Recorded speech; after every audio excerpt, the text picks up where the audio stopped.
Hello everyone, welcome back to my channel again. आज का topic बहुत ही इंटरेस्टिंग है। आज का टॉपिक में हम क्या डिस्कस करेंगे, वेब डिज़ाइन क्या होता है और difference between web designing and web development. बहुत सारे स्टूडेंट्स इन दोनों वर्ड्स में कंफ्यूज होते हैं कि वेब डिज़ाइनिंग क्या होती है और वेब डिज़ाइनिंग वेब डेवलपमेंट से कैसे डिफरेंस होती है। तो इस वीडियो में हम यही सीखेंगे कि दोनों में डिफरेंस क्या है और वेब डिज़ाइनिंग का क्या कॉन्सेप्ट होता है।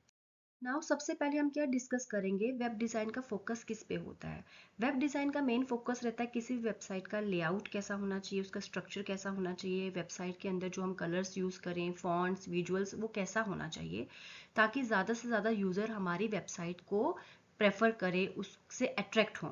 और रिस्पॉन्सिव डिज़ाइन होना चाहिए। डेट मीन्स आप किसी भी डिस्प्ले स्क्रीन पे अपनी वेबसाइट को ओपन करके यूज़ कर सके। कोई भी यूज़र आपकी वेबसाइट को ईजिली किसी भी डिस्प्ले स्क्रीन के ऊपर यूज़ करके अपना काम कर सके। Now last most important concept जिसमें स्टूडेंट हमेशा कंफ्यूज होते हैं, वेब डिज़ाइनिंग क्या होती है और वेब डेवलपमेंट क्या होती है। वेब डिज़ाइनिंग का मतलब होता है कि आपकी वेबसाइट कैसे दिखती है और डेवलपमेंट का मतलब होता है आप अपनी वेबसाइट से कैसे काम करवाते हो। जैसे आप कोई घर बनाते हो, तो घर बनाते समय जैसे हम उसका कोई इंटीरियर तैयार करते हैं, उसमें कलर्स कैसे देने हैं, स्ट्रक्चर कैसा तैयार करना, उसका लेआउट कैसे रखेंगे हम, तो वो डिज़ाइनर का काम होता है। ऐसे ही जब आप कोई वेबसाइट बनाते हो तो वेबसाइट कैसे दिखनी चाहिए, वो वेब डिज़ाइनिंग का कॉन्सेप्ट होता है।